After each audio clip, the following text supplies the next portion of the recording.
Nyojong and welcome YouTube. Thank you for joining me in part 5 of my Paradise tribute. If you haven't seen them already, the first 4 parts are available in the playlist above. As always, please do like, share, and support this channel, especially if you like the content. I do want to give a special shout out to Nkauj from North Carolina and also Bocho Vu. They were the first 2 people to comment in the last video. As always, continue to comment and ask questions. It really helps me to guide the content of these videos. This next video is a video especially for the fans, because it's probably only the super fans that will actually finish and watch it in its entirety. This is the VIP Q&A session from the last Paradise concert in Fresno. The goal is really to share the experience or the stage and the answers with all fans that wanted to come but weren't able to come. It's also an opportunity for the band members also to see the interesting responses that we had to the audience. This is the following list of the questions that were asked.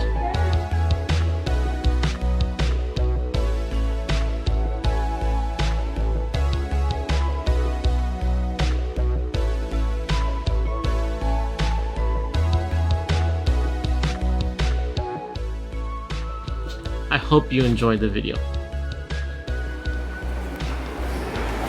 Alright, so of all the music videos in the past, which one did you have the most fun taking? Well, you can answer this one. The most fun? Okay, if you guys go back and watch Heavenly Sent, you're clapping now, I'm not clapping, I'll tell you.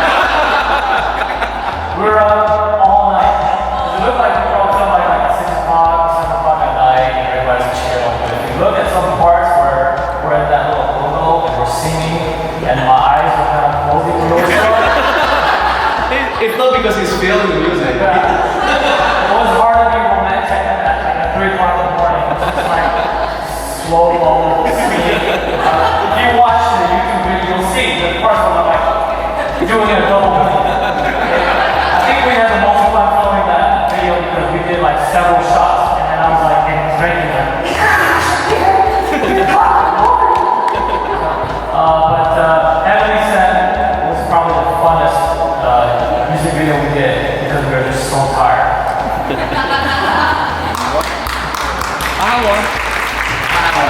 My favorite one, and I don't know how many of you seen it, but my favorite one is the one where they were outside. That's my favorite one.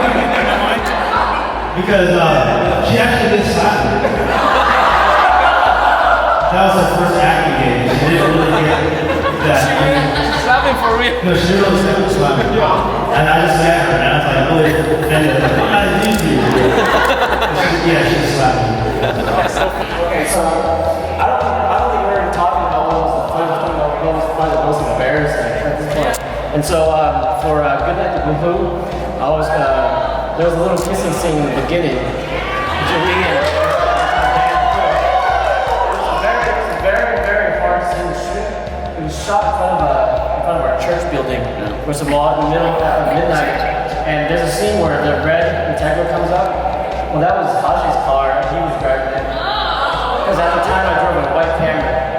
So, and the hardest was the kissing scene because her mom was there on the other side of the camera, and all these guys were laughing at me while I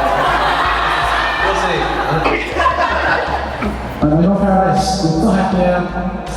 What's your favorite Paradise song to perform live? I think everyone got different opinion. Yeah. Our Donnie.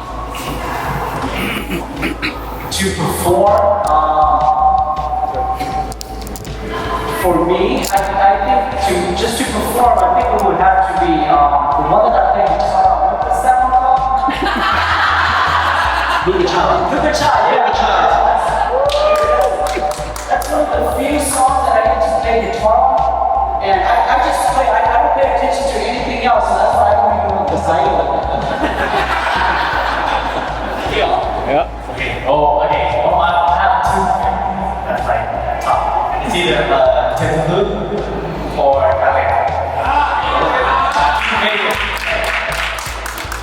We're kind of giving away our life after that. I personally like the feel of good night to blue. Very chill, mellow, romantic, upbeat, and I also like shitty stuff. My favorite. When we play it, you'll see my emotions. I'm gonna get into it. Singing with the song. The riff catches me. It's just catchy. It's good that when you love your own song.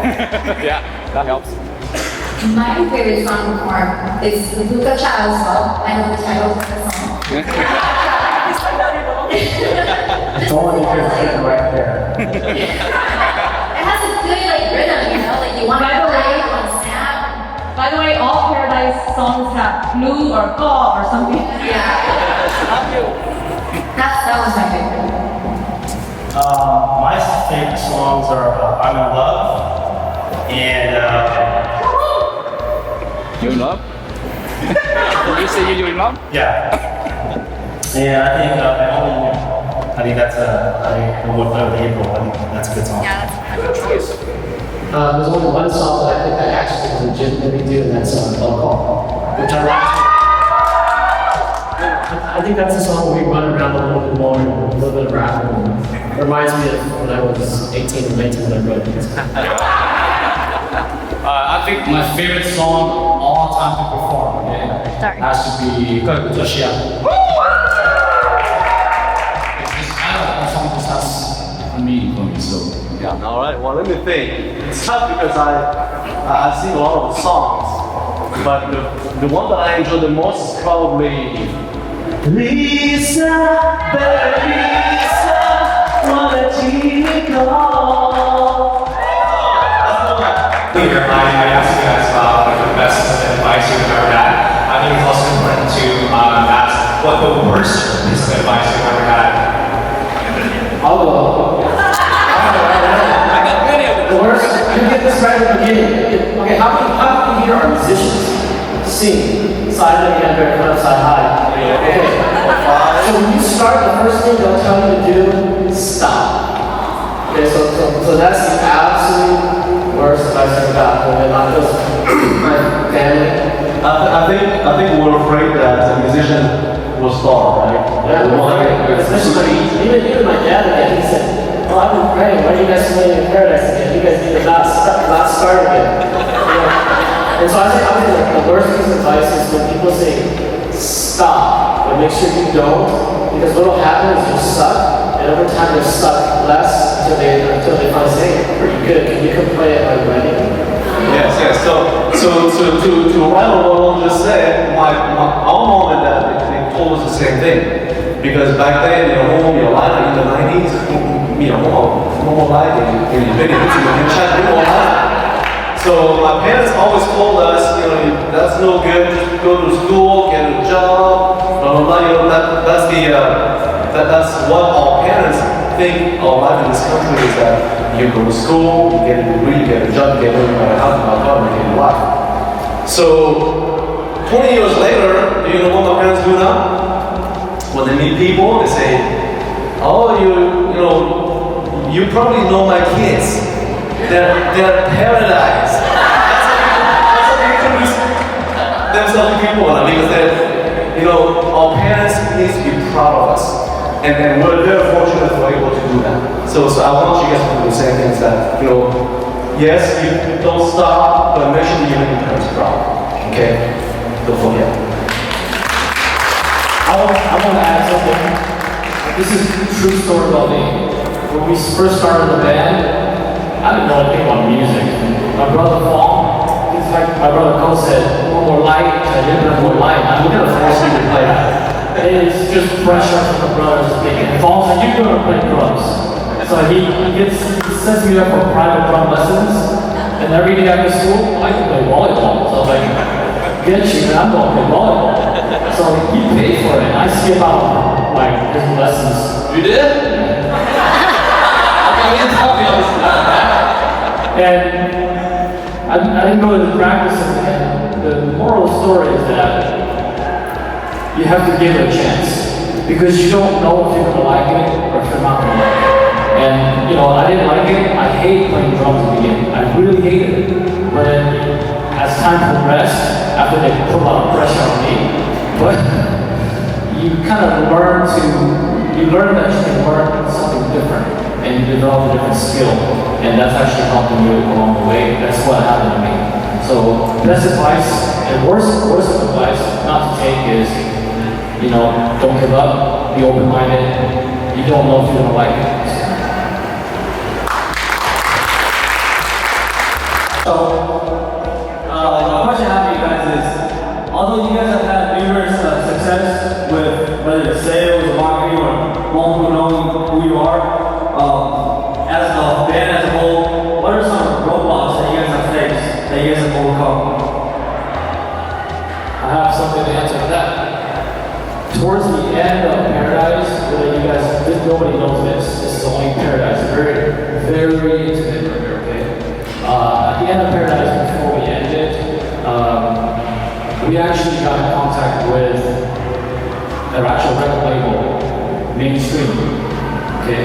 And they came back with an agreement, and it was to drop certain members, and some of us would go, and some of them would not. Because that's how the music industry is. They want, just like in Singapore, that they're not all friends. They pick different people, group them together. So we did reach agreement among ourselves, and you know, we were like, you know, we can't do it because most of us were going to school, we were married, we had kids, but these are some of the obstacles. The realities of music, you know, very tough. You're either willing to sacrifice it all and give up your family, or be single for the rest of your life, or you know, accept this life that you have, and you compromise.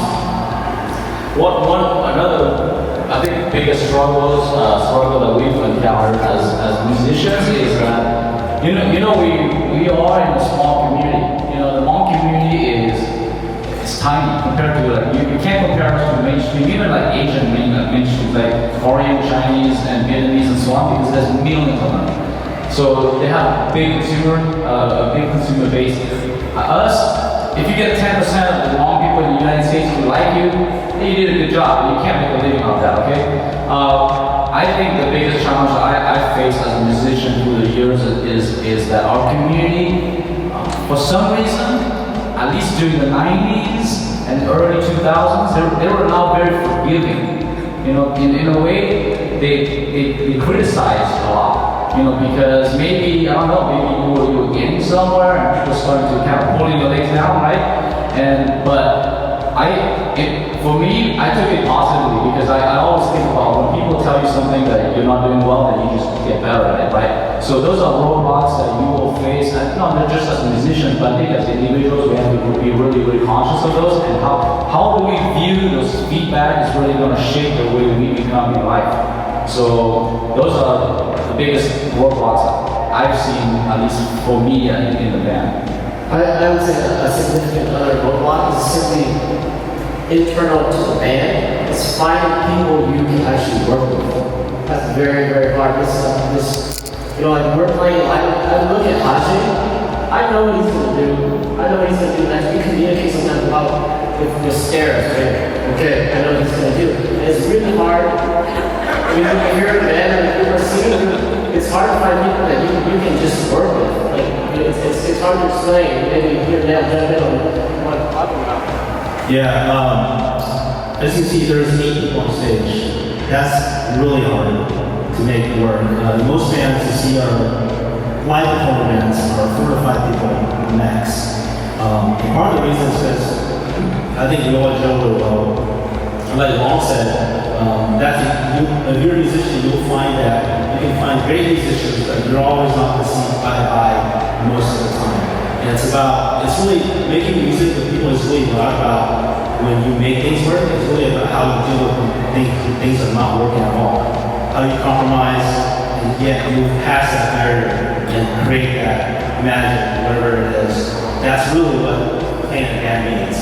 All the other stuff is easy. You can just sit down with great musicians and play all day. without no challenges, that would be beautiful.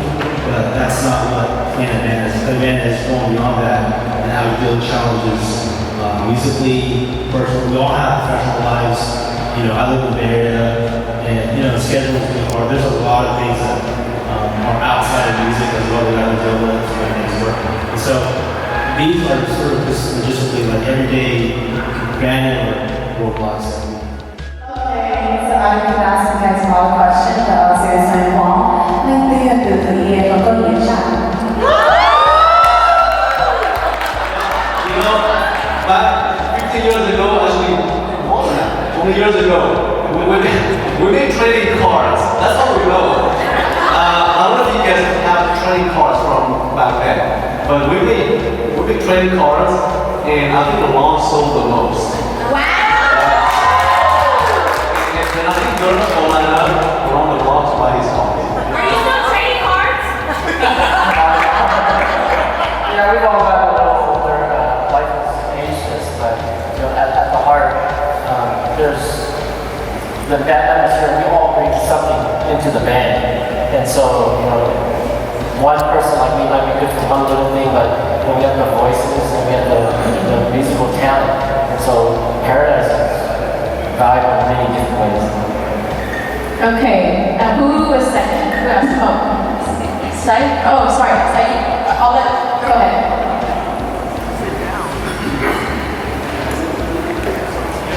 Hey, what's up, Paradise? Steve San Diego. I just want to big shout out to you guys for always being a big inspiration for me and for my music.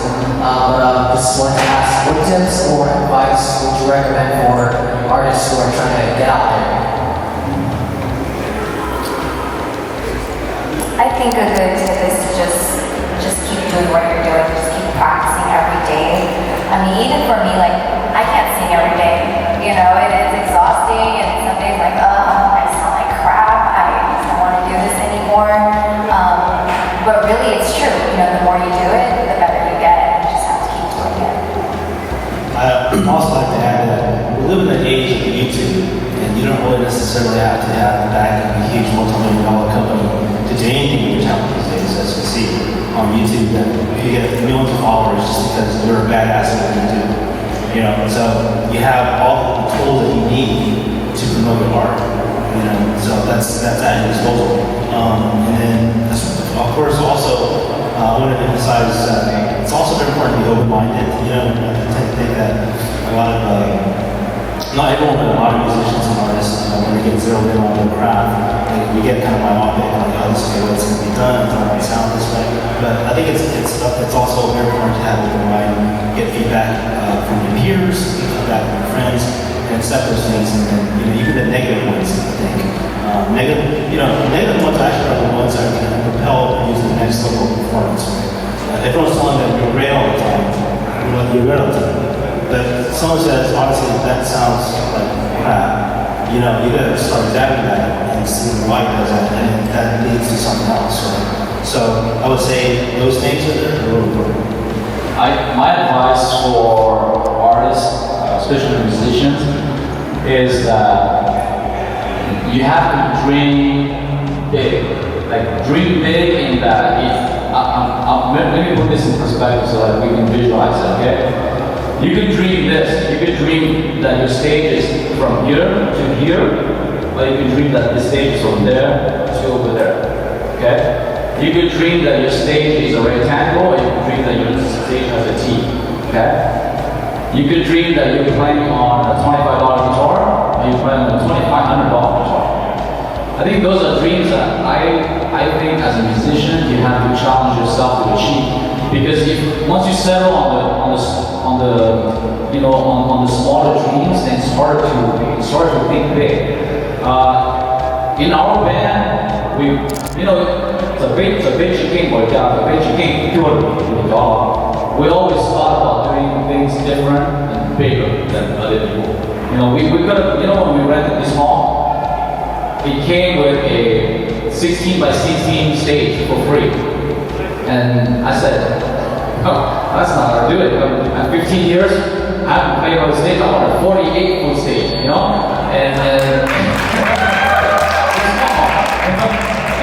I don't want to thinking like, I want like a whole sound. I don't want just one LED. I want the whole stage to be LED. So you have to dream big. You can't be afraid of thinking outside of the box. It may seem impossible. Yeah, it seemed impossible when we thought about it in January. But see, we're here in December. And it's possible if you start thinking about something big. So the band's dreaming big. They dream big and then they tell their team to go, can you guys go make it happen? That's their dream. Always start with the idea first. No, actually, before I go to you, the last question, I do want to let you guys know that you are going to be in for a really big treat tonight. Everything the band has done since they started, everything is intentional. The stories behind the music, the way they're playing the music, the going back to Paradise and then bringing in a more mature Paradise. I really think you guys are going to be in a big treat. And then even setting this up so that it's not a party, but it's actually a concert, because Hmong people, we don't have concerts, right? So it's like, and so one of their charges to the logistics team was, we do not want a party. And so what you guys are going to get tonight is actually a concert. That is it for today. Thank you for joining me. Please like, subscribe, and share this channel, especially if you like the content and would like to see more of it. As a favor to me, please comment below, especially if you were a VIP. Also comment and let me know if you watched the whole entire video. Tomorrow will be the last of the series and will consist of 2 videos. We'll see you then.